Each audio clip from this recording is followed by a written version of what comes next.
নিজের দুঃখের কথাও কাউকে বললেন না, সুখের কথাও কাউকে বললেন না।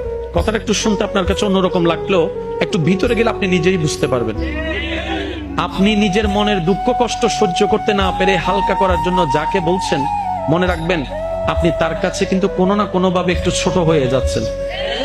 এমনও হতে পারে আপনার দুঃখের সে কথাগুলা আপনার সামনে অভিনয় করে যে আপনাকে বুঝ দিয়েছে, সে পিছনে আপনার সেই দুঃখের কথা নিয়ে হাসি ঠাট্টা করতেও দ্বিধাবোধ করে না, এমন অনেক মানুষ আছে।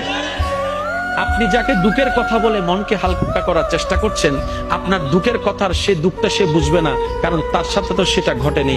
সেজন্য আপনাকে 3 মাস 4 মাস 3 বছর পরও হয়তো আঙ্গুল তুলে দেখাই দিতে পারে, সেই কথাটার কথা দিয়ে খোঁটা দিতে পারে। কথা বলেন ঠিক না? দুঃখের কথাও মানুষকে বলে শান্তি নেই। এবার আপনি বলবেন ভাইয়া সুখের কথা কেন বলবো না? আমি বলি কি ভাই, দুঃখের কথা শোনালে যেরকম মানুষ দাম দেয় না, সুখের কথা শোনালে মানুষ বদনজর লাগাইয়া সেটাও নষ্ট করে দেয়।